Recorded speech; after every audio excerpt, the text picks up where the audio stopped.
नमस्कार दोस्तों, जितने भी student sir C V Raman talent test में भाग लिए हैं उनके लिए मैं बता दूं कि उन लोगों का एग्ज़ाम बहुत ही करीब आ गया है। अब आप लोगों को थोड़ा ज़्यादा मेहनत करने की आवश्यकता है।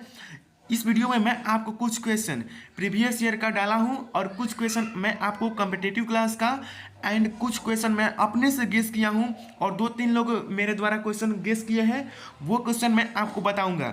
ये क्वेश्चन आपके लिए बहुत ही ज़्यादा इंपॉर्टेंट है। एक एक क्वेश्चन को आपको फोकस के साथ अपने दिमाग में बैठा लेना है।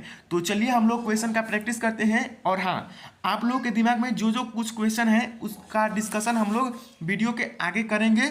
तो चलिए हम लोग वीडियो को स्टार्ट करते हैं बिना समय गंवाए। तो हम लोग का पहला सवाल, ये सवाल आप लोग का केमिस्ट्री से है कि तेल में लगी आग को किस अग्निशामक द्वारा बुझाया जाता है। यानी कि जब तेल में आग लगती है तो हम लोग किस अग्निशामक द्वारा उसे बुझाते हैं। आप लोग का ऑप्शन है CCl4, CO2, O2 की ऑक्सीजन। तो मैं आपको बता दूं कि जब तेल में आग लगती है तो हम उसे कार्बन डाइऑक्साइड यानी कि CO2 के द्वारा बुझाते हैं। जी हाँ दोस्तों, इसका right answer option number B CO2 है। उसके बाद हम लोग नेक्स्ट क्वेश्चन की ओर बढ़ते हैं, दूसरे नंबर क्वेश्चन की ओर। तो गाइस घर में थोड़ा नॉइस है तो थोड़ा आवाज़ आती है, तो इसके लिए मैं क्षमा चाहता हूं, बट आप क्वेश्चन पे फोकस कीजिए। क्वेश्चन नंबर 2 ये है कि दहन के लिए आवश्यक है, यानी कि कोई भी पदार्थ को जलने के लिए किस चीज़ की आवश्यकता सबसे ज़्यादा है। हवा की कि पानी की कि आग की कि ज्वाला की। तो मैं आपको बता दूं कि दहन के लिए जो सबसे ज़्यादा आवश्यक है वो आपका हवा। जी हाँ दोस्तों, दहन के लिए कोई सबसे ज़्यादा आवश्यक चीज़ है तो वो है हवा। चलिए हम लोग क्वेश्चन नंबर 3 की ओर बढ़ते हैं। क्वेश्चन नंबर 3 भी बहुत ही आसान क्वेश्चन है। इसमें मैं कुछ क्वेश्चन आपको कमेंट में जवाब देने के लिए कहूँगा, तो उस क्वेश्चन को आप लोग वेट कीजिए। अभी आप लोग क्वेश्चन पे फोकस कीजिए कि किसी पदार्थ के दहन का पोषक पदार्थ है। किसी पदार्थ के दहन का पोषक पदार्थ है जी कार्बन, कार्बन डाइऑक्साइड, ऑक्सीजन की जल। तो मैं आपको बता दूं कि किसी पदार्थ के दहन के पोषक पदार्थ की आवश्यकता है तो वो है आपका ऑक्सीजन। जी हाँ दोस्तों, ऑक्सीजन की उपस्थिति में ही कोई पदार्थ अच्छे से जलता है। तो किसी पदार्थ के दहन के लिए जो सबसे ज़्यादा आवश्यक है वो है ऑक्सीजन। इसका right answer option C oxygen हो जाएगा।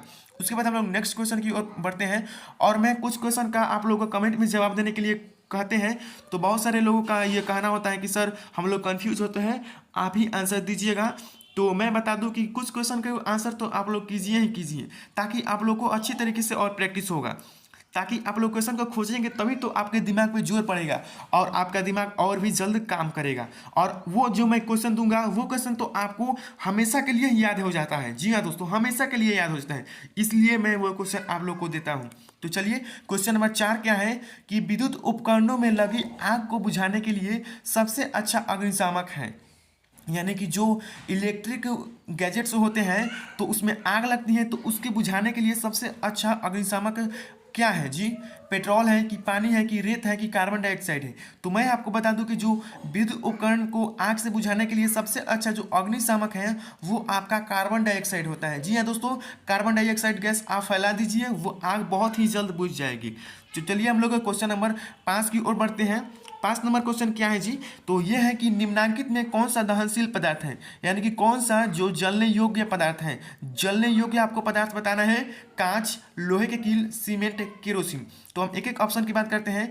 कांच को जी हम लोग नहीं जला सकते हैं। लोहे की बात करें, लोहे के कील की, लोहे के कील हो या लोहा हो, हम किसी को भी नहीं जला सकते हैं। सीमेंट की बात करें तो सीमेंट को आप जला सकते हैं क्या जी। और यही हम केरोसिन की बात करें तो इसे तो आप आसानी से जला सकते हैं। जी हाँ दोस्तों, केरोसिन को आप लोग बहुत ही आसानी से जला सकते हैं। तो इसका right answer option number D kerosene हो जाएगा। एक एक क्वेश्चन को फोकस कीजिए और अच्छे से पढ़िए।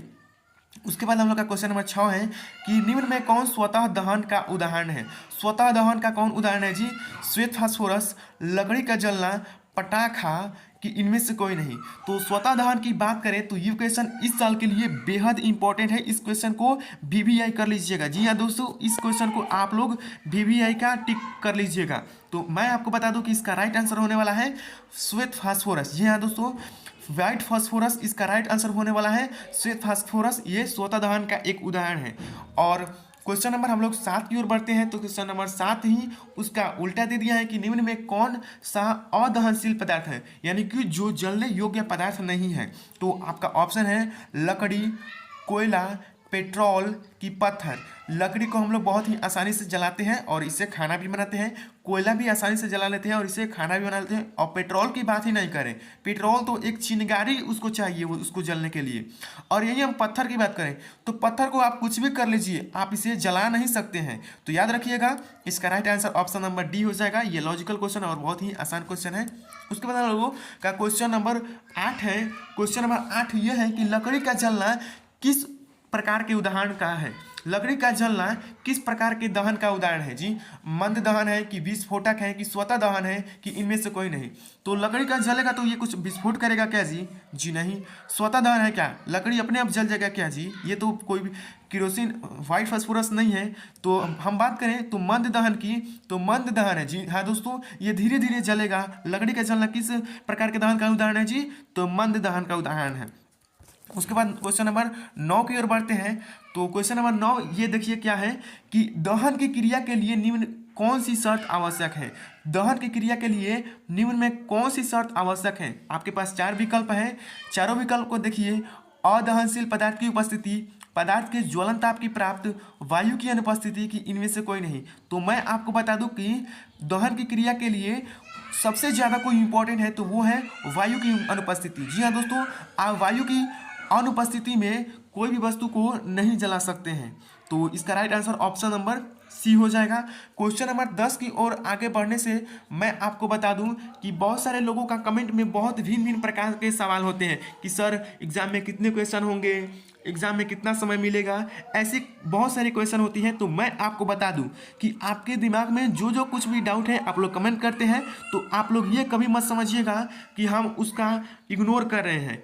ऐसा बात बिल्कुल भी नहीं है। हम उस क्वेश्चन को अच्छी तरीके से पढ़ते हैं जो आप लोग हमें कमेंट में पूछते हैं। उसका एक हम प्रॉपर वीडियो आज शाम तक हम एक वीडियो उसका अपलोड कर देंगे, जिससे आपका सारा डाउट क्लियर हो जाएगा। हम एक एक क्वेश्चन को उसमें आप वीडियो में डालेंगे ताकि आपको कोई भी कन्फ्यूजन ना रहे। आपको परीक्षा हॉल के स्टार्टिंग गेट से लेकर अंदर तक और परीक्षा हॉल के लौटने तक क्या क्या प्रक्रियाएं होती हैं, मैं आपको वो सभी चीज़ें बताऊंगा ताकि आप लोगों को एग्जाम में किसी प्रकार की कोई दिक्कत का सामना न करना पड़े, क्योंकि आप तो हमारे सब्सक्राइबर हैं और हमारे सब्सक्राइबर को कोई दिक्कत नहीं हो सकती। तो चलिए हम लोग का क्वेश्चन नंबर 10 है कि वह ताप जिस पर कोई पदार्थ जलना शुरू करता है क्या कहलाता है? क्वेश्चन को फिर से सुनिए। ये क्वेश्चन इस साल के लिए VVI कर लीजिएगा। VVI का मार्का इस क्वेश्चन पर लगा लीजिएगा कि वह ताप जिस पर कोई पदार्थ जलना शुरू करता है क्या कहलाता है जी? ज्वलन ताप की ज्वाला की ज्वलनशील की दहनशील पदार्थ। तो मैं आपको बता दूं कि वह ताप जिस पर कोई पदार्थ जलना शुरू करता है वो आपका ज्वलन ताप होता है। यानी कि ज्वलन ताप किसी पदार्थ का वह ताप है जिस पर वह किसी वस्तु जलना प्रारंभ कर देती है। तो चलिए हम लोग नेक्स्ट क्वेश्चन की ओर बढ़ते हैं। ये सभी क्वेश्चन आपके एग्जाम के व्यू से बेहद इंपॉर्टेंट हैं। क्वेश्चन नंबर 11 है कि ईंधन के ऊष्मीय मान का मात्रक कौन है? ईंधन के ऊष्मीय मान का मात्रक कौन है जी? आपका ऑप्शन ए है केजी, केजे पर केजी, केजे के पर जे। तो मैं आपको बता दूं कि ईंधन के ऊष्मीय मान का मात्रक आपका केजे पर केजी होता है। जी हाँ दोस्तों, केजे पर केजी इसका राइट आंसर ऑप्शन बी हो जाएगा। चलिए क्वेश्चन नंबर 12 की ओर बढ़ते हैं। ये भी क्वेश्चन बहुत ही अच्छा क्वेश्चन है कि मोमबत्ती की ज्वाला का मध्य भाग कैसा दिखाई पड़ता है? मोमबत्ती की ज्वाला का मध्य भाग कैसा दिखाई पड़ता है जी? लाल, पीला, हरा कि काला? तो मैं आपको बता दूं कि मोमबत्ती का ज्वाला का मध्य भाग आपको पीला दिखाई देता है। जी हाँ दोस्तों, पीला दिखाई देता है। और जो सबसे निचला भाग होता है वो आपको ब्लू टाइप का दिखाई देता है, ब्लू टाइप का। तो इसका राइट आंसर, इस क्वेश्चन का राइट आंसर आप लोग का पीला है। तो आप लोग इसे अच्छी तरीके से माइंड में कंसेप्ट बनाकर बैठा लेंगे। एक एक क्वेश्चन को आप लोग को डिस्कशन के साथ हम समझा रहे हैं ताकि आप लोग का क्वेश्चन अच्छी तरीके से समझ में आए। 13 नंबर क्वेश्चन देखते हैं कि क्या है कि निम्न में किस ईंधन का ऊष्मीय मान सबसे अधिक होता है? निम्न में किस ईंधन का ऊष्मीय मान सबसे अधिक होता है जी? लकड़ी, केरोसिन, LPG की हाइड्रोजन? तो मैं आपको बात करूं कि सबसे ज़्यादा ईंधन का ऊष्मीय मान कोई देता है तो वो आपका LPG, जिससे हम लोग घर में खाना बनाने के लिए इस्तेमाल करते हैं, ये सबसे ज़्यादा ईंधन का ऊष्मा का मान देता है। तो ये हमारे लिए खाना बनाने के लिए बहुत ही उपयुक्त है। उसके बाद हम लोग क्वेश्चन नंबर 14 की ओर बढ़ते हैं। और हाँ गाइस, आपसे एक रिक्वेस्ट छोटी सी है कि अगर आपने अभी तक इस वीडियो को लाइक नहीं किया है तो कृपया लाइक कर दीजिए, जिससे हमें मोटिवेट करती है वीडियो को आगे और बनाने को। और हाँ, अगर आपने हमारे चैनल को सब्सक्राइब नहीं किया है तो सब्सक्राइब भी कर दीजिएगा, ऐसे ही नॉलेजफुल वीडियो पाने के लिए और आपके टेस्ट से संबंधित वीडियो पाने के लिए। उसके बाद हम लोग का क्वेश्चन नंबर 14 है कि निम्न में कौन विस्फोट का उदाहरण है। विस्फोट का उदाहरण कौन है जी? लकड़ी का जलना, तेल, पटाखा का दहन, इनमें से कोई नहीं। तो ये तो लॉजिकल क्वेश्चन है और इस क्वेश्चन का आंसर आप लोग हमें कमेंट में बताएंगे। ये बहुत ही आसान क्वेश्चन है, तो आप इसे हमें कमेंट में बताएं, हम उस कमेंट का रिप्लाई आप लोग को नेक्स्ट वीडियो में देंगे। और 15वां क्वेश्चन को देखते हैं। ये भी क्वेश्चन बहुत ही अच्छा क्वेश्चन है कि निम्न में कौन ज्वलनशील पदार्थ है। ज्वलनशील का मतलब समझते ही हो आप कि जो पदार्थ जले, लकड़ी, रुई, ये सब ज्वलनशील पदार्थ हैं। तो आप लोग का ऑप्शन है लकड़ी, कोयला, पेट्रोल, पत्थर। तो देखिए ये क्वेश्चन मिस टाइप हो गया है, इसमें अज्वलनशील होना चाहिए। ये क्वेश्चन में अज्वलनशील होना चाहिए, ये ज्वलनशील हो गया है, ये मिस टाइप हो गया है, तो इसके लिए क्षमा चाहता हूँ। लेकिन इस क्वेश्चन का सही जो प्रश्न होना चाहिए वो अज्वलनशील होना चाहिए, जिसका विकल्प डी हो जाएगा, पत्थर। ये तो मैंने पिछली क्वेश्चन में आपको करा दिया हूँ। तो चलिए हम लोग क्वेश्चन नंबर 16 की ओर बढ़ते हैं। और ये क्वेश्चन भी बहुत ही अच्छा क्वेश्चन है कि ज्वाला में कितने क्षेत्र होते हैं। ज्वाला में कितने क्षेत्र होते हैं जी? 4 होते हैं कि 3 होते हैं कि 5 होते हैं कि 2 होते हैं।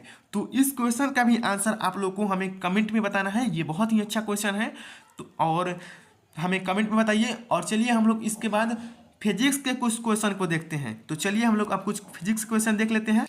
तो चलिए फिजिक्स का ये आपका पहला सवाल है कि त्वरित यानी कि बिजली गिरना से सुरक्षित के लिए क्या करना चाहिए।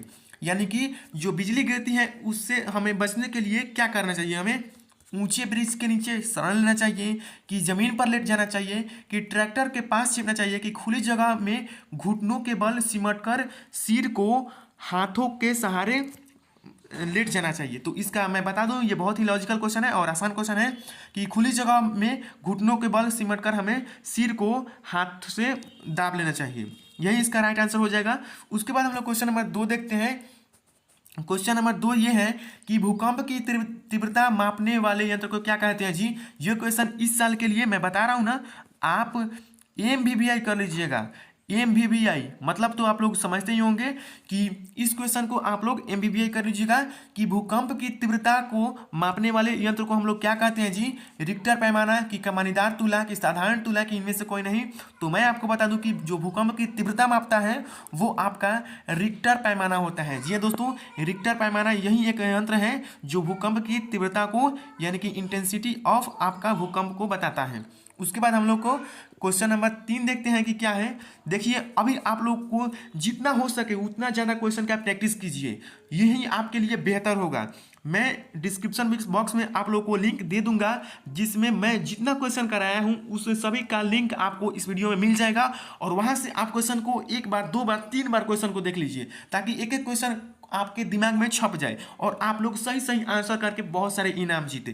तो चलिए हम लोग का क्वेश्चन नंबर 3 है कि निम्नलिखित में से किसे रगड़ने से आसानी से आवेशित नहीं किया जा सकता है।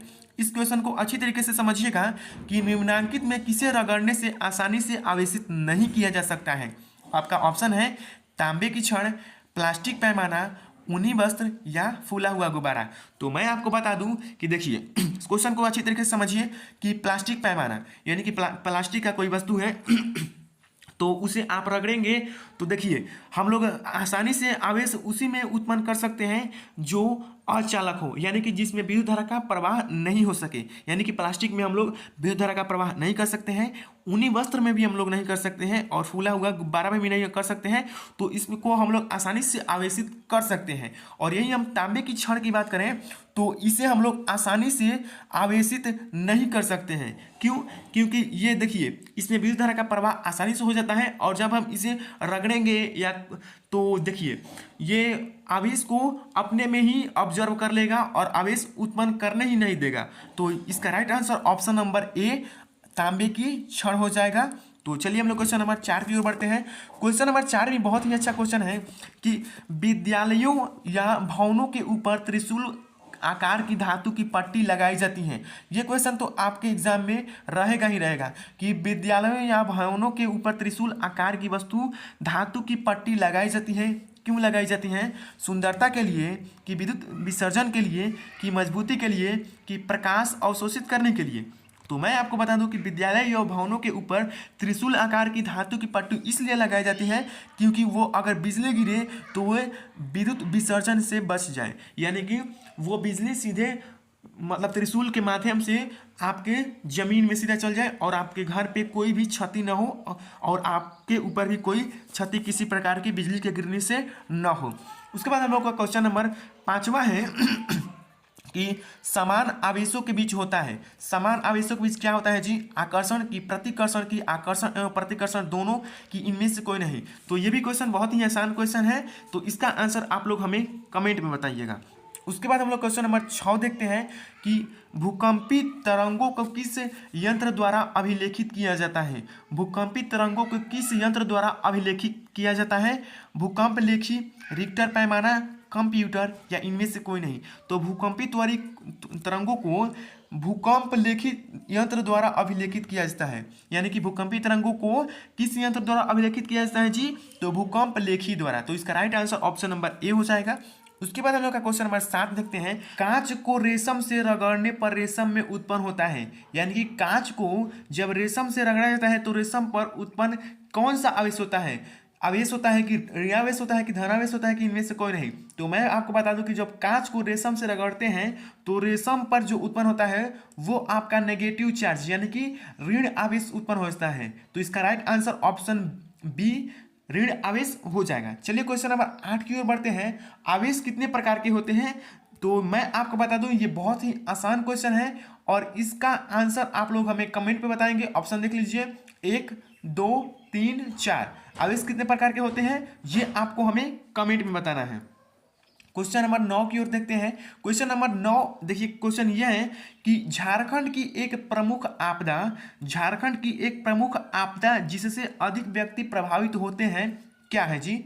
भूकंप है कि त्वरित है कि बाढ़ है कि सुनामी है? तो देखिए क्वेश्चन को अगर आपको पता ना हो तो आप लोग देखिए क्या कीजिएगा, मैं आपको बता रहा हूं वैसे ही कीजिएगा, आप बिल्कुल सही आंसर कर देंगे अगर आपको कोई क्वेश्चन पता ना हो तो। देखिए झारखंड में सबसे ज्यादा क्या है, आप सभी लोग को पता होगा कि झारखंड में सबसे ज्यादा जंगल है, इसलिए तो इसका नाम पड़ा है झारखंड। झार मतलब वन झार और खंड मतलब टुकड़ा, तो वन का एक टुकड़ा क्या है जी? तो झारखंड है। तो झारखंड मतलब वनों का जंगल है। तो भूकंप तो वनों के कारण तो भूकंप, ये तो लॉजिक नहीं बन रहा है। तड़ित मतलब बिजली का गिरना, ये लॉजिक बन सकता है क्योंकि जहाँ वृक्ष है वहाँ ही ज़्यादा बिजली गिरती है। बाढ़, इससे तो कोई लगाव इससे है नहीं कि अगर आप वृक्ष ज़्यादा लगाएं तो आपके यहाँ बाढ़ आएगा। सुनामी तो ये तो समुद्र में होती है तो आगे ही छट जाती है। तो तड़ी तो इसका राइट आंसर हो जाएगा, मतलब जहाँ वृक्ष रहेगी वहाँ ज़्यादा बिजली गिरती है। तो झारखंड की एक प्रमुख आपदा जिससे अधिक व्यक्ति प्रभावित होते हैं वह है आपका तड़ी। तो इसका राइट आंसर ऑप्शन बी हो जाएगा। आशा करता हूँ कि आप लोग को ये क्वेश्चन अच्छी तरीके से समझ में आ गई होगी। उसके बाद हम लोग क्वेश्चन नंबर 10 की ओर बढ़ते हैं। 10 नंबर क्वेश्चन भी बहुत ही अच्छा क्वेश्चन और इंपॉर्टेंट क्वेश्चन है कि आकाशीय विद्युत विसर्जन को क्या कहा जाता है? आवेश, त्वरित, प्रतिकर्षण या भूकंप? तो मैंने आपको पहले भी बताया था कि जो बिजली की गिरती है तो आकाशीय विद्युत विसर्जन को हम लोग त्वरित कहते हैं। जी हाँ दोस्तों, आकाशीय विद्युत विसर्जन को हम लोग त्वरित कहते हैं। चलिए क्वेश्चन नंबर 11 की ओर बढ़ते हैं कि विपरीत आवेशों के बीच क्या होता है?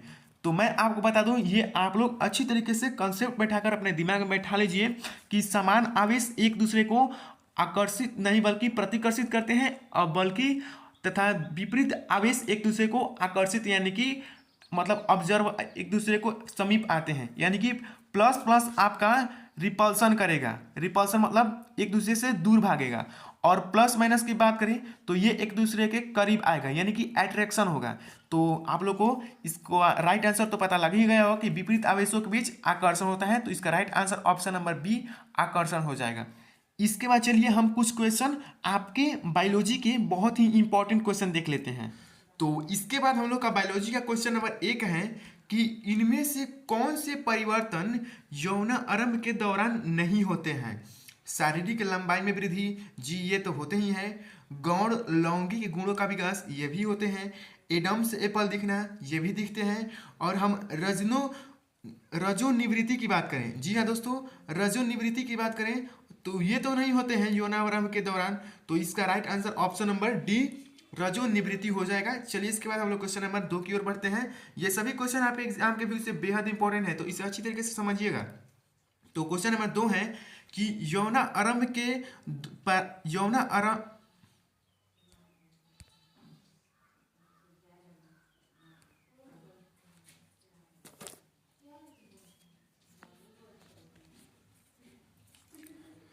क्वेश्चन नंबर 2 है कि यौना अवस्था प्रारंभ के साथ ही पुरुष हार्मोन स्रावित होता है, उसे क्या कहते हैं? यानी कि उस हार्मोन का नाम बताना है जो यौना अवस्था प्रारंभ होने के साथ पुरुष हार्मोन स्रावित होता है, उसका नाम बताना है। आपका ऑप्शन है टेस्टोस्टेरोन, एस्ट्रोजन, एड्रिनलिन, इनमें से कोई नहीं। तो मैं आपको बता दूं कि इसका जो राइट आंसर होने वाला है वो है टेस्टोस्टेरोन। जी हाँ दोस्तों, इसका राइट आंसर ऑप्शन ए हो जाएगा। उसके बाद चलिए हम लोग का क्वेश्चन नंबर 3 देखते हैं। 3 नंबर भी इस साल के लिए बेहद इंपॉर्टेंट क्वेश्चन है, इसको तो आप लोग वीवीआई कर लीजिएगा। ये बहुत ही इंपॉर्टेंट क्वेश्चन है और ये कॉम्पिटिटिव क्लास में भी बहुत ही पूछे जाते हैं कि निम्न में कौन सा गुणसूत्र शिशु का लिंग नर निर्धारण करता है? निम्न में कौन सा गुणसूत्र शिशु का लिंग निर्धारण करता है? एक्स वाई की वाई वाई की एक्स एक्स की, इनमें से कोई नहीं। तो मैं बता दूं कि जो गुणसूत्र शिशु लिंग का निर्धारण करता है वो और कुछ नहीं एक्स वाई होता है। जी हाँ दोस्तों, एक्स वाई होता है जो गुणसूत्र शिशु लिंग का निर्धारण करता है। उसके बाद हम क्वेश्चन नंबर 4 की ओर बढ़ते हैं कि लड़कों के गले में उभरा हुआ भाग कहलाता है। लड़कों के गले में उभरा हुआ भाग क्या कहलाता है जी? लेरिक्स, एडम्स एपल या कंठमणि, थायराइड या इनमें से कोई नहीं। तो मैं आपको बता दूं कि लड़कों के गलों में जो उभार होता है उसे हम लोग एडम्स एपल या कंठमणि कहते हैं। तो इसका right answer option number B हो जाएगा। चलिए हम लोग नेक्स्ट क्वेश्चन की ओर बढ़ते हैं। 5वां नंबर क्वेश्चन, ये भी क्वेश्चन बहुत ही अच्छा क्वेश्चन है कि मनुष्य की कोशिका के केंद्रक में कितने जोड़े गुणसूत्र पाए जाते हैं? ये तो लगभग सभी बच्चों को पता होगा कि मनुष्य की कोशिका के केंद्रक में कितने जोड़े गुणसूत्र पाए जाते हैं। 22 जोड़ा कि 23 जोड़ा कि 24 जोड़ा कि 25 जोड़ा।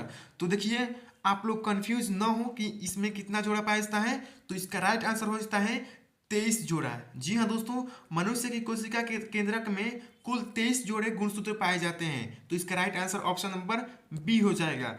और जितने भी आपके दिमाग में सवाल हैं वो आप लोग हमें कमेंट में बता सकते हैं। उस पर एक हम प्रॉपर वीडियो आज शाम तक ला रहे हैं, तो वो देखना मत भूलिएगा, नहीं तो आपको एग्जाम में बहुत सारी दिक्कतों का सामना करना पड़े।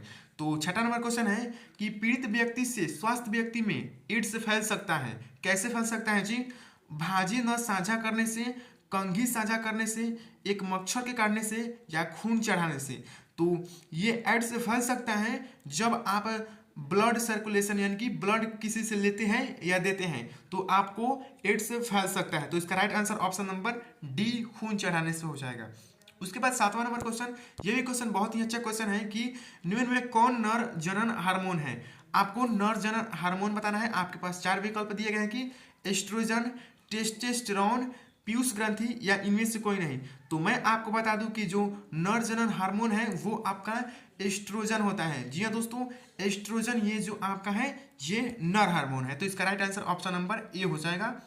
8वां नंबर क्वेश्चन देखिए क्या है कि जन्म लेने वाले शिशु के लिंग निर्धारण के लिए जिम्मेवार कोशिका की संरचना को कहते हैं।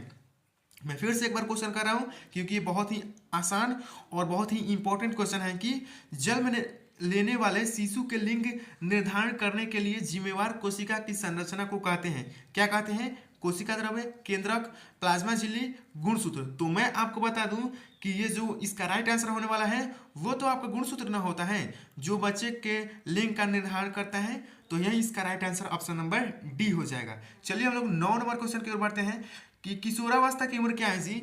ये तो आप सभी लोगों को पता ही होगा और आप लोग अभी इसी उम्र में होंगे। मेरा जहां तक अनुमान है आप लोग अभी इसी उम्र में होंगे। तो आप लोग इसका राइट आंसर हमें कमेंट में बताइएगा। आपका ऑप्शन है 0 से 6 वर्ष तक, 6 to 10 ईयर्स, 11 to 19 ईयर, इनमें से कोई नहीं। तो आप लोग इसका जवाब हमें कमेंट में बताएंगे। ये बहुत ही आसान क्वेश्चन है। उसके बाद हम लोग 2 नंबर क्वेश्चन देखते हैं कि स्त्रियों में होने वाले मासिक स्राव की सामान्य अवधि क्या है? स्त्रियों में होने वाले मासिक स्राव की सामान्य अवधि क्या है जी? 22 दिन, 14 दिन, 35 दिन, 28 दिन। तो मैं आपको बता दूं कि इसका राइट आंसर जो होता है वो होता है 28 दिन। स्त्रियों में होने वाले मासिक स्राव की अवधि सामान्य अवधि 28 दिन होते हैं। चलिए हम लोग 11 नंबर क्वेश्चन की ओर बढ़ते हैं कि कितने उम्र तक को शैशवावस्था कहा जाता है? शैशवावस्था यानी कि हम लोग बच्चों को कहते हैं, तो ये कितने उम्र तक होता है? तो जी ये होता है 0 से 5 वर्ष तक जितने बच्चे होते हैं वे शैशवावस्था की श्रेणी में गिने जाते हैं। उसके बाद हम लोग क्वेश्चन नंबर 11 नहीं 12 देखते हैं कि निम्न में कौन सा आहार किशोर के लिए सर्वोत्तम है? इनमें से कौन सा भोजन है जो हम लोगों के लिए, किशोरावस्था के बच्चों के लिए बहुत ही अच्छा है? चिप्स, नूडल्स, कोक, रोटी, दाल, सब्जियां, चावल, नूडल्स, बर्गर, शाकाहारी टिक्की, चिप्स तथा लेमन पेय। तो मैं आपको बता दूं कि जो आहार किशोरावस्था के लिए सर्वोत्तम है वो है आपका रोटी, दाल, सब्जियां। जी हाँ, रोटी, दाल, सब्जियां किशोरावस्था के लिए सबसे अच्छा आहार माना जाता है। तो इसका right answer option number B हो जाएगा। और हाँ गाइज, हम जितने क्वेश्चन कमेंट में बताते हैं उसका हम दोपहर में आप लोगों को बताएंगे कि किन किन बच्चों ने इसका सही जवाब हमें कमेंट में बताया है। और हाँ गाइज, अभी तक आपने हमारे चैनल को सब्सक्राइब नहीं किया है तो कृपया सब्सक्राइब करके हमें मोटिवेट करें एंड वीडियो को लाइक करें। तो गाइज मिलते हैं।